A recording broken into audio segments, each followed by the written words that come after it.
Hello friends, स्वागत है आपका अपने YouTube चैनल में। इस वीडियो में हम पढ़ेंगे एआई की सहायता से पारुल मैम के द्वारा कराया गया यूपी होम गार्ड की वन लाइनर सीरीज का पॉलिटी का प्रैक्टिस सेट नंबर 2। तो चलिए शुरू करते हैं। श्रोताओं के लिए शुरुआत में ही एक दिलचस्प बात बता दूं। क्या उन्हें पता है कि भारत के राष्ट्रपति के पास एक ऐसी जादुई पॉकेट होती है जिसमें वो देश के किसी भी कानून को अनिश्चित काल के लिए गायब कर सकते हैं? इसे पॉकेट वीटो कहते हैं। आज हम इस क्लास में ऐसे ही कई शानदार बातों से पर्दा उठाने वाले हैं। जी बिल्कुल। आज का ये सेशन हमारे सभी छात्रों और सीखने वालों के लिए भारतीय संविधान के सबसे महत्वपूर्ण पहलुओं का एक क्विक लेकिन बेहद गहराई वाला रिवीजन है। आज की क्लास में हमारे पास 150 बेहद महत्वपूर्ण वन लाइनर सवाल हैं जिन्हें हम क्रमानुसार कवर करेंगे। देखिए, ये सवाल परीक्षाओं के लिए ब्रह्मास्त्र हैं। तो चलिए बिना देर किए संविधान के नियमों पर चर्चा शुरू करते हैं। एक्सपर्ट, पहले कुछ सवालों से शुरुआत करते हैं। अच्छा, तो चलिए देखते हैं कि संविधान हमें क्या अधिकार देता है। प्रश्न 1, मौलिक अधिकार क्या है? सही उत्तर है वाद योग्य। और इसी से जुड़ा है प्रश्न 2, मौलिक अधिकार फंडामेंटल राइट्स आपातकाल के समय क्या होते हैं? सही उत्तर है आपातकाल के समय निलंबित किए जा सकते हैं। अनुच्छेद 20 और 21 अपवाद हैं। यहाँ पर प्रश्न 3, भारतीय संविधान में किस अनुच्छेद के अंतर्गत नागरिकों को मौलिक अधिकार प्रदान किए गए हैं? सही उत्तर है अनुच्छेद 1235। एक्सपर्ट, यहाँ रुककर एक बात समझते हैं। प्रश्न 1 में हमने कहा कि मौलिक अधिकार वाद योग्य है। आसान भाषा में इसका क्या मतलब है? ये बहुत ही लाजवाब सवाल है। देखिए, वादयोग्य होने का सीधा सा मतलब है कि अगर सरकार या कोई भी संस्था आपके इन अधिकारों को छीनती है तो आप सीधे कोर्ट का दरवाजा खटखटा सकते हैं। मतलब ये कोई खोखला वादा नहीं है बल्कि कानूनी गारंटी है। अच्छा, समझ गई। यानी सीधे कोर्ट जाने का पावर है। चलिए आगे के सवालों पर नजर डालते हैं। प्रश्न 4, भारतीय संविधान का कौन सा अनुच्छेद संवैधानिक प्रावधानों को संघीय संसद, राज्य विधान पालिकाओं द्वारा बनाए गए नियमों, कानूनों पर प्राथमिकता प्रदान करता है? सही उत्तर है अनुच्छेद 13। बिल्कुल। और समानता की बात करें तो प्रश्न 5, भारतीय संविधान में समता का अधिकार 5 अनुच्छेदों द्वारा प्रदान किया गया है। वे कौन से हैं? सही उत्तर है अनुच्छेद 14, 18। इसके बाद प्रश्न 6, भारत के संविधान का कौन सा अनुच्छेद कानून के समक्ष समानता से संबंधित है? सही उत्तर है अनुच्छेद 14। जी, और इसी समानता के अधिकार को आगे बढ़ाते हुए कुछ विशेष प्रावधान भी हैं। प्रश्न 7, धर्म आदि के आधार पर विभेद का प्रतिषेध, अनुच्छेद 15 एक मूल अधिकार है जिसे किसके अधीन वर्गीकृत किया जाएगा? सही उत्तर है समता का अधिकार। हाँ, और शिक्षा के क्षेत्र में प्रश्न 8, संविधान के किस अनुच्छेद के अंतर्गत शिक्षण संस्थानों में निजी और गैर अनुदान प्राप्त सहित ओबीसी, एससी व एसटी हेतु आरक्षण की सुविधा प्रदान की गई है? सही उत्तर है अनुच्छेद 15(5). सही कहा। प्रश्न 9, कौन सा अनुच्छेद लोक नियोजन के विषय में भारत के सभी नागरिकों को अवसर की समानता की गारंटी देता है? सही उत्तर है अनुच्छेद 16।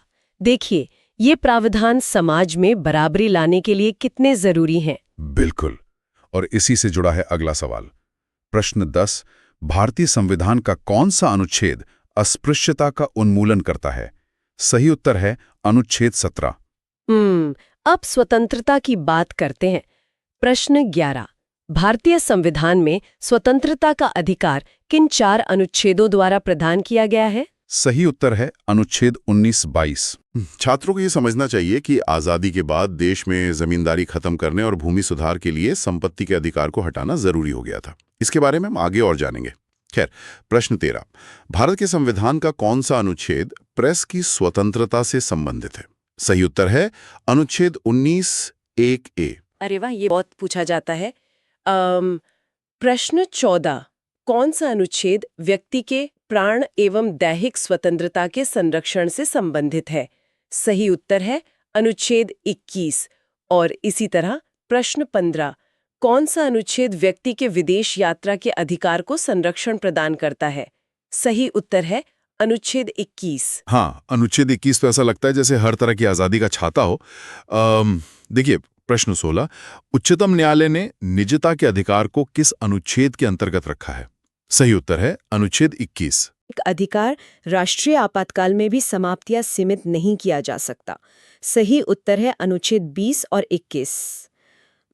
प्रश्न 18, 6 से 14 वर्ष की आयु के बच्चों के लिए शिक्षा का अधिकार किस अनुच्छेद में है?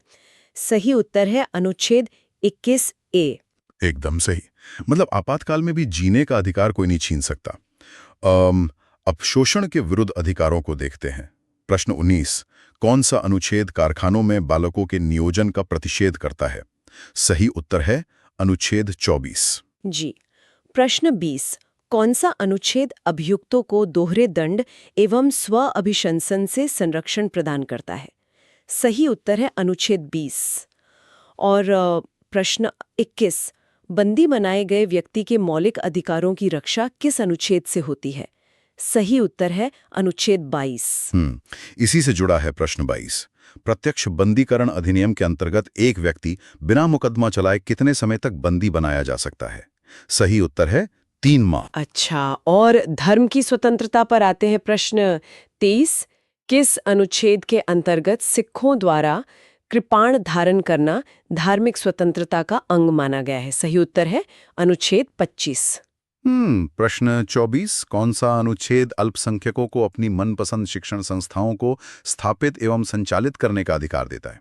सही उत्तर है अनुच्छेद 30। जी। अब सबसे महत्वपूर्ण हिस्से पर आते हैं कि अधिकारों की रक्षा आखिर कैसे होती है। प्रश्न 25, संविधान द्वारा मौलिक अधिकारों को लागू करने की शक्ति किसे दी गई है? सही उत्तर है सर्वोच्च न्यायालय और उच्च न्यायालय को। बिल्कुल। और प्रश्न 26, डॉक्टर B.R. अंबेडकर ने किस अधिकार को संविधान की आत्मा कहा है? सही उत्तर है अनुच्छेद 32, संवैधानिक उपचारों का अधिकार। यहां मैं सीखने वालों के लिए एक एनालॉजी जोड़ना चाहूंगा। हाँ, बताइए। देखिए, अनुच्छेद 32 एक प्रकार से अन्य सभी मौलिक अधिकारों का वारंटी कार्ड या मास्टर की है। मतलब बिना वारंटी कार्ड के जैसे महंगे गैजेट्स बेकार हैं, वैसे ही इसके बिना बाकी अधिकार बेकार हो सकते हैं। अरे वाह, ये बहुत ही सटीक और शानदार विश्लेषण है। जब अधिकारों का हनन होता है तो सुप्रीम कोर्ट इसी वारंटी कार्ड के जरिए भारी भरकम रिट जारी करता है। प्रश्न 27, किस अनुच्छेद को भारतीय संविधान का हृदय एवं आत्मा कहा जाता है? सही उत्तर है अनुच्छेद 32। और ये रिट्स क्या है? प्रश्न 28, किस प्रलेख रिट को व्यक्ति की स्वतंत्रता का महानतम रक्षक माना जाता है? सही उत्तर है बंदी प्रत्यक्षीकरण। और प्रश्न 29, जब सर्वोच्च न्यायालय किसी संस्था को उसके दायित्व के निर्वहन हेतु लेख जारी करता है तो उसे क्या कहते हैं? सही उत्तर है परमादेश। बिल्कुल। एक सेकंड, एक्सपर्ट, ये बंदी प्रत्यक्षीकरण और परमादेश जैसी भारी शब्द थोड़ा डराते हैं। आसान शब्दों में ये क्या है? बहुत ही सरल है। बंदी प्रत्यक्षीकरण का मतलब है व्यक्ति को हमारे सामने लाओ। अगर पुलिस किसी को गैर कानूनी रूप से गायब कर दे तो कोर्ट कहता है कि उस इंसान को 24 घंटे के अंदर पेश करो। अच्छा, समझ गई। से काम करने का आदेश देता है। कमाल है। और संपत्ति का अधिकार जिसे हमने पहले छोड़ा था।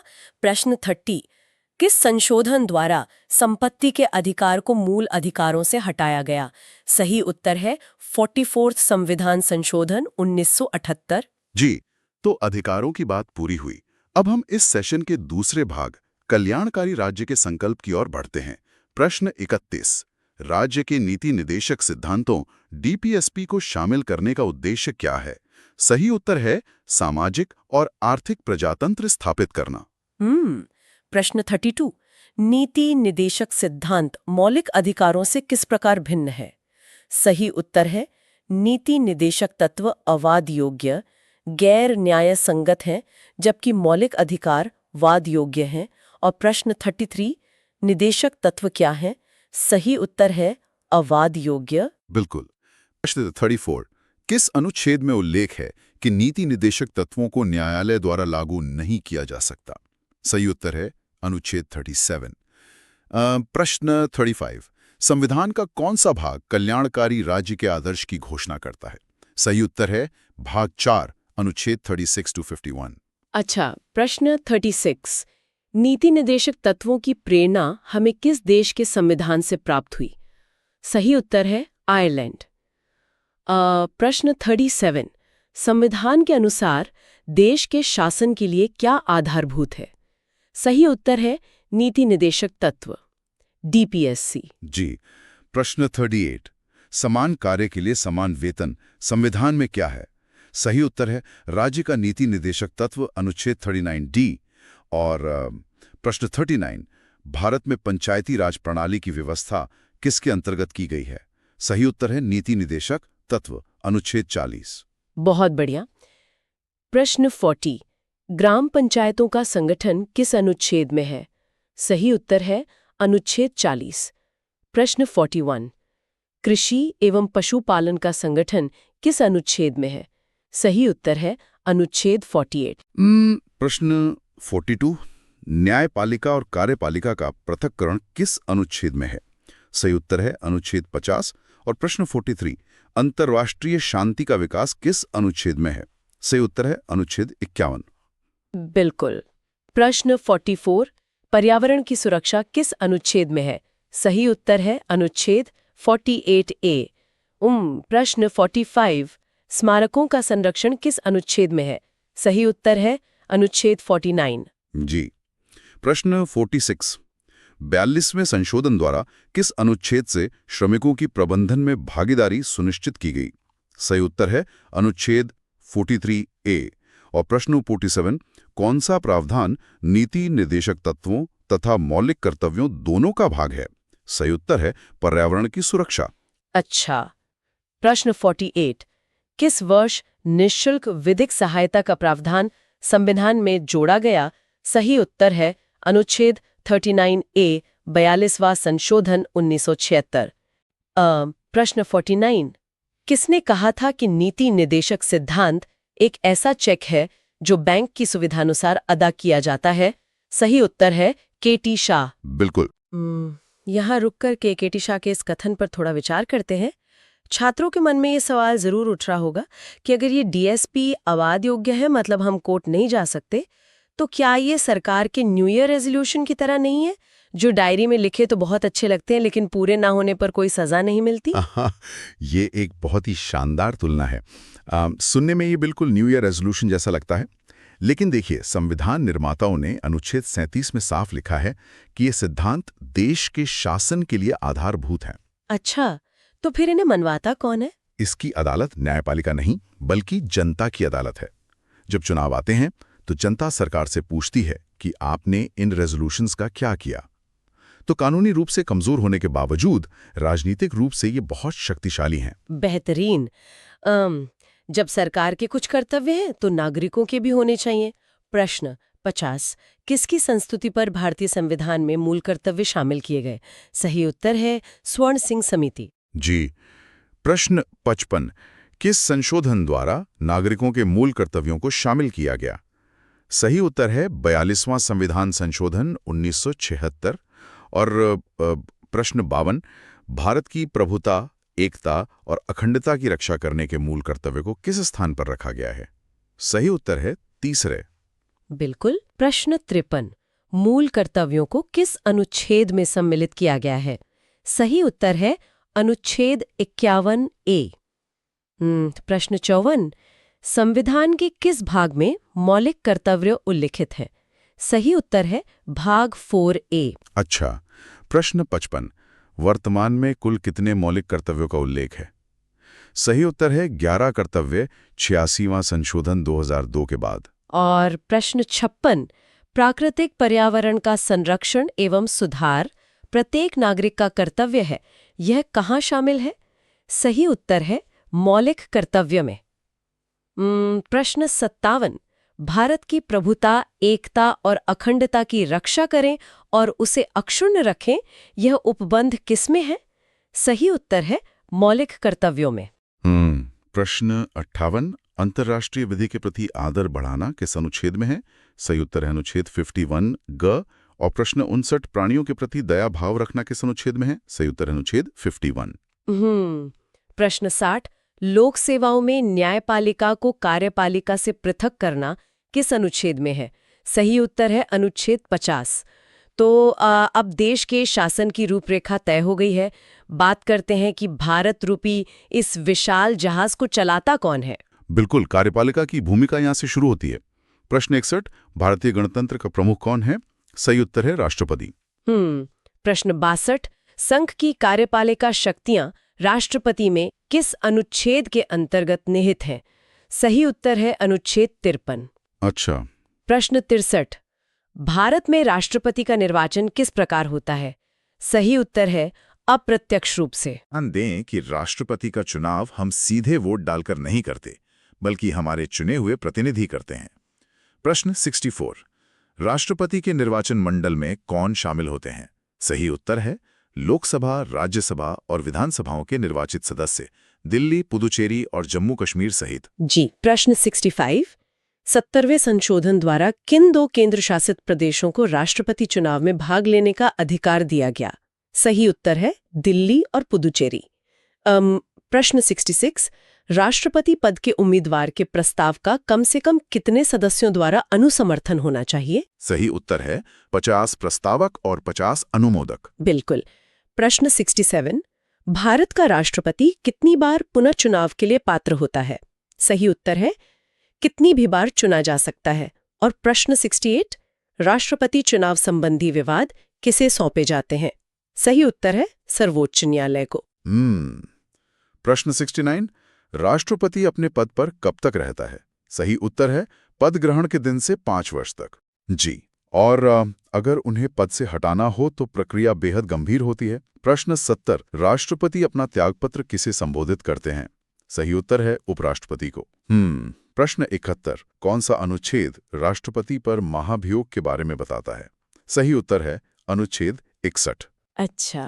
प्रश्न 72, महाभियोग का आरोप संसद के किस सदन द्वारा लगाया जा सकता है?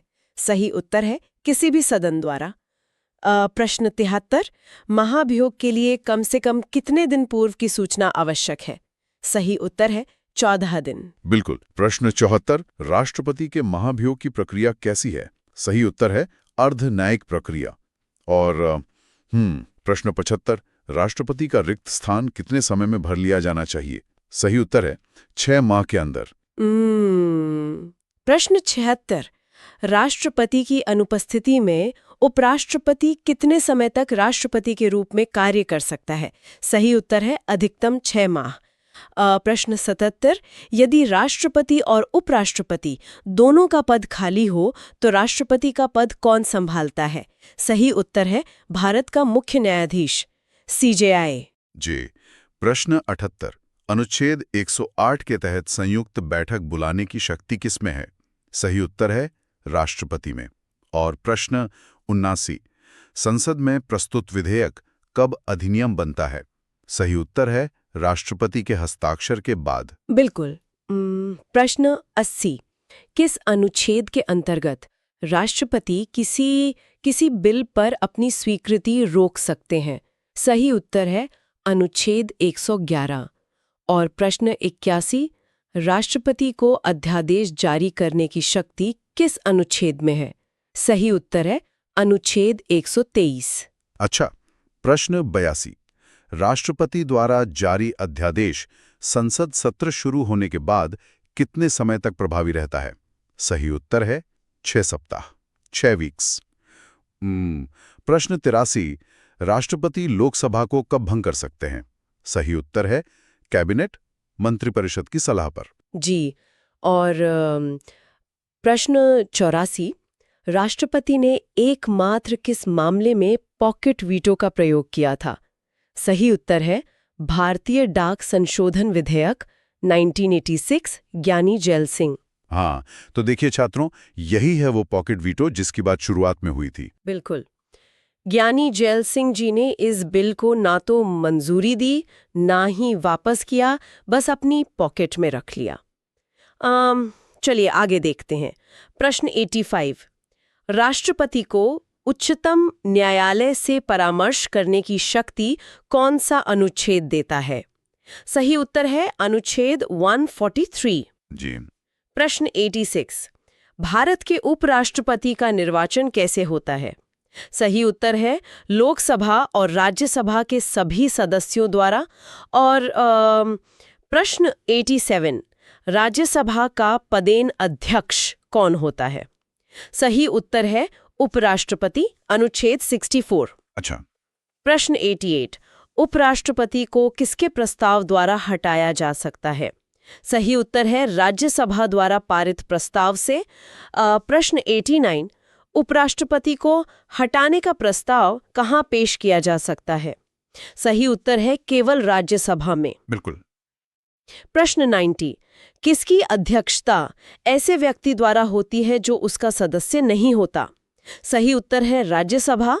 प्रश्न 91, भारत का प्रधानमंत्री क्या होता है? सही उत्तर है नियुक्त। जी। प्रश्न 92, प्रधानमंत्री किसका प्रमुख है? सही उत्तर है संघीय कार्यपालिका का वास्तविक प्रधान।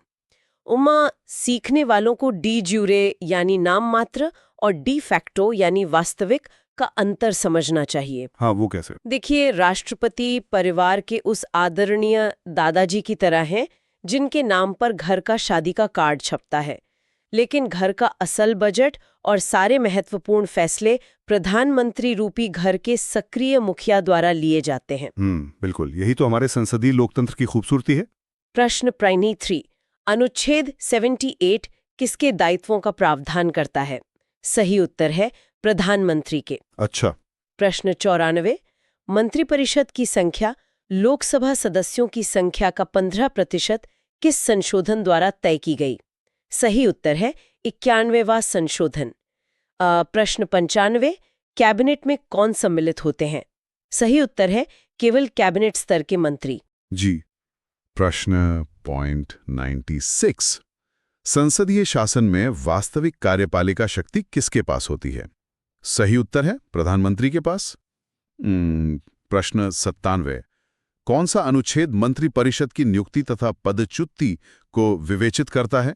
सही उत्तर है अनुच्छेद 75। बिल्कुल। प्रश्न पॉइंट 98, प्रधानमंत्री बनने के लिए न्यूनतम आयु क्या है? सही उत्तर है 25 वर्ष। और प्रश्न 99, संसद का सदस्य न होने पर भी व्यक्ति कितने समय तक मंत्री रह सकता है? सही उत्तर है 6 माह।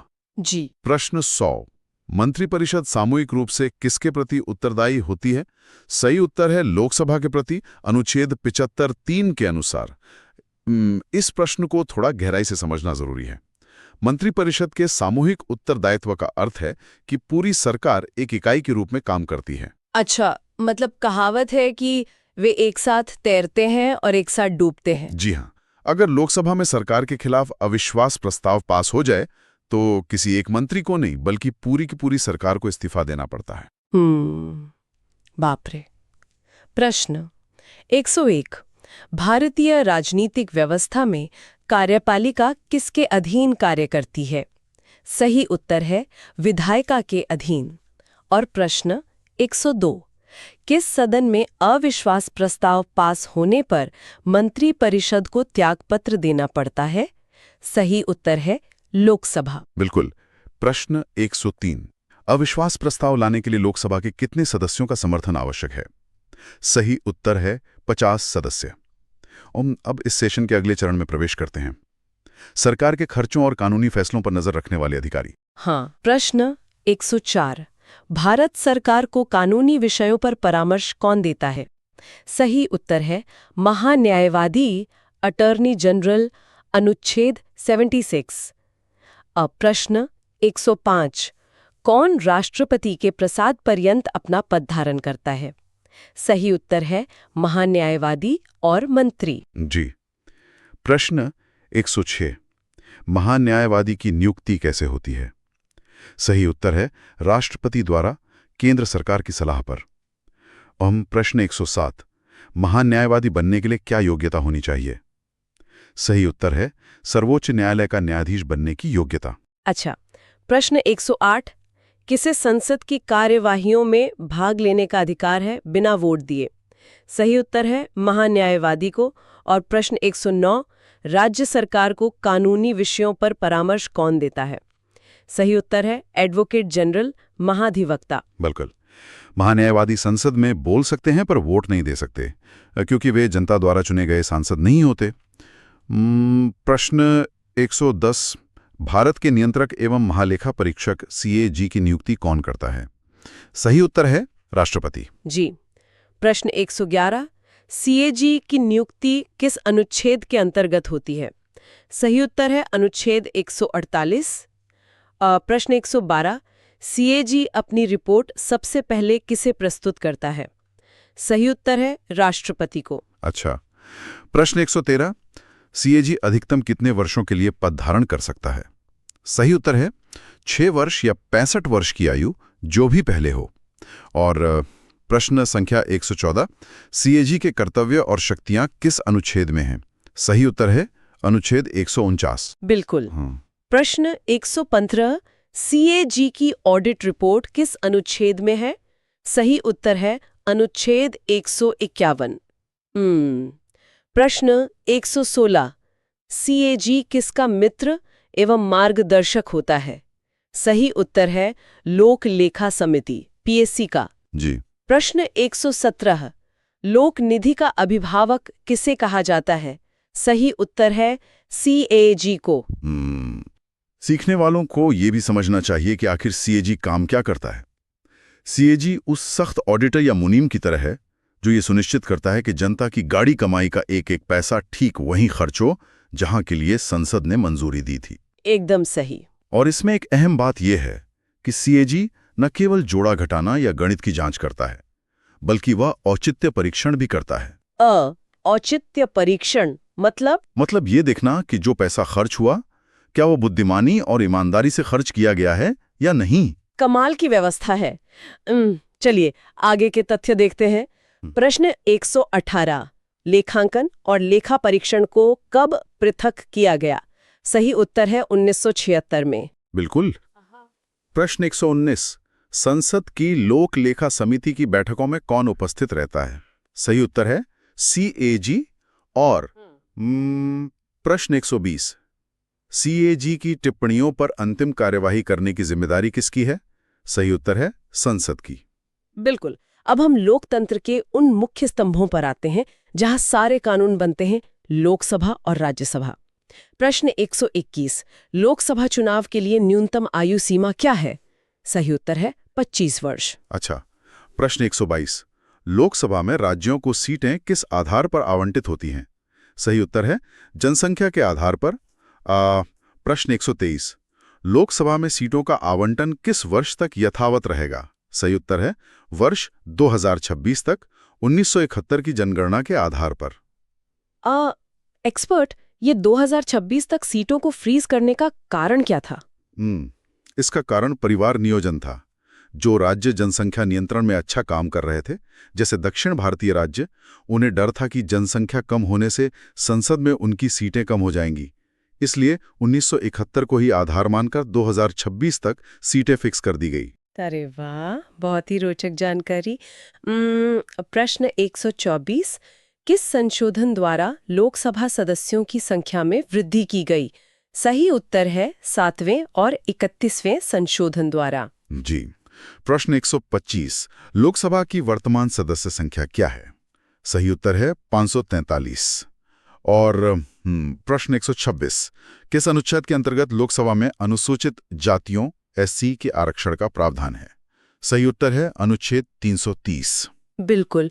प्रश्न 127, लोकसभा में SC और ST के लिए आरक्षित सीटों की संख्या कितनी है? सही उत्तर है SC 84, ST 47। प्रश्न 128, लोकसभा में सामान्यतः कितने सत्र होते हैं? सही उत्तर है 3, बजट सत्र, मानसून सत्र, शीतकालीन सत्र। अच्छा। प्रश्न 129, वर्ष में लोकसभा के कम से कम कितने सत्र बुलाए जाने आवश्यक हैं? सही उत्तर है 2 सत्र। 6 माह से अधिक का अंतराल नहीं होना चाहिए। प्रश्न 130, लोकसभा की बैठक किसके द्वारा समाप्त की जा सकती है?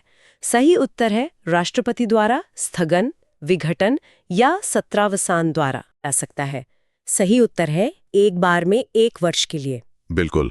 प्रश्न 133, लोकसभा का कोरम गणपूर्ति कुल सदस्य संख्या का कितना होता है? सही उत्तर है कुल सदस्य संख्या का 1/10 और प्रश्न 134 कौन सा राज्य सबसे अधिक प्रतिनिधि लोकसभा में भेजता है? सही उत्तर है उत्तर प्रदेश, यूपी। हाँ, ये तो है। प्रश्न 135 लोकसभा का पहला आम चुनाव कब हुआ था? सही उत्तर है 1952 में। और प्रश्न 136 लोकसभा के अध्यक्ष स्पीकर का क्या स्थान है? सही उत्तर है निर्वाचन सदस्यों के बीच से होता है। जी। प्रश्न 137 लोकसभा अध्यक्ष अपना त्यागपत्र किसे सौंपता है? सही उत्तर है उपाध्यक्ष को। प्रश्न 138 लोकसभा अध्यक्ष को कार्यकाल से पूर्व कैसे हटाया जा सकता है? सही उत्तर है लोकसभा के सदस्यों द्वारा बहुमत से पारित प्रस्ताव द्वारा। अच्छा, प्रश्न 139 प्रोटेम स्पीकर का कर्तव्य क्या होता है? सही उत्तर है नए सदस्यों को शपथ दिलाना। प्रश्न 140 प्रोटेम स्पीकर किसे नियुक्त किया जाता है? सही उत्तर है नवनिर्वाचित लोकसभा के वरिष्ठतम सदस्यों में से एक को। बिल्कुल। अगर इसे आसान भाषा में कहें तो छात्रों, प्रोटेम स्पीकर उस सब्स्टिट्यूट टीचर की तरह है जिसका काम बस क्लास में आए नए सांसदों को शांत कराना और उनकी हाजिरी यानी शपथ लगवाना है जब तक कि नियमित स्पीकर का चुनाव ना हो जाए। हाँ, ये समझने के लिए बेहतरीन उदाहरण है। प्रश्न 141 लोकसभा अध्यक्ष अपने कास्टिंग वोट यानी निर्णायक मत का प्रयोग कब करता है? सही उत्तर है केवल मत बराबर टाई होने की स्थिति में। जी। प्रश्न 142 राज्यसभा की अधिकतम और वर्तमान सदस्य संख्या क्या है? सही उत्तर है अधिकतम 250, वर्तमान 245। प्रश्न 143 राज्यसभा सदस्य का कार्यकाल कितने वर्ष का होता है? सही उत्तर है 6 वर्ष। प्रत्येक 2 वर्ष में 1/3 सदस्य अवकाश ग्रहण करते हैं। अच्छा, प्रश्न 144 राज्यसभा को स्थायी सदन क्यों कहते हैं? सही उत्तर है क्योंकि इसे कभी भंग विघटित नहीं किया जा सकता। प्रश्न 145 राष्ट्रपति द्वारा राज्यसभा में कितने सदस्य मनोनीत किए जाते हैं? सही उत्तर है 12 सदस्य। बिल्कुल। प्रश्न 146 राज्यसभा चुनाव के लिए न्यूनतम आयु क्या है? सही उत्तर है 30 वर्ष। प्रश्न 147 कौन सा अनुच्छेद संसद को राज्य सूची के विषय पर कानून बनाने की शक्ति देता है? सही उत्तर है अनुच्छेद 249। जी। प्रश्न 148 कौन सा विधेयक राज्यसभा में प्रथम बार पेश नहीं किया जा सकता? सही उत्तर है धन विधेयक। और प्रश्न 149 राज्यसभा की एकांतिक विशेष शक्ति क्या है? सही उत्तर है नई अखिल भारतीय सेवाएं सृजित करना, अनुच्छेद 312। इन दोनों प्रश्नों पे थोड़ा विचार करना चाहिए। धन विधेयक के मामले में राज्यसभा के पास सीमित शक्तियां हैं, लेकिन नई अखिल भारतीय सेवाएं बनाने में राज्यसभा की विशेष शक्ति होती है। हाँ, बिल्कुल। यह संविधान के भीतर शक्तियों के संतुलन को बेहतरीन ढंग से रेखांकित करता है। मतलब किसी एक सदन का पूरी तरह से एकाधिकार नहीं है। एकदम सही। और अब इस सीरीज का अंतिम प्रश्न 150 किस क्षेत्र में राज्यसभा की शक्तियां लोकसभा के समान हैं? सही उत्तर है संविधान संशोधन में। क्या बात है। तो इसी के साथ हमने इस क्लास में 150 सबसे महत्वपूर्ण पॉलिटी वन लाइनर सफलतापूर्वक पूरे कर लिए हैं। यह किसी भी परीक्षा की तैयारी के लिए एक बहुत बड़ा और ठोस कदम है। जी हाँ, लेकिन ज्ञान को पक्का करने के लिए अभ्यास सबसे जरूरी है। इसलिए अभ्यास के अनुसार आज का होमवर्क यह है। आज का होमवर्क प्रश्न धन विधेयक राज्यसभा कितने समय तक अपने पास रोक कर रख सकती है? बिल्कुल। सभी छात्रों और सीखने वालों से मेरी गुजारिश है कि आप इस होमवर्क प्रश्न का सही उत्तर खोजें और नीचे कमेंट बॉक्स में दें।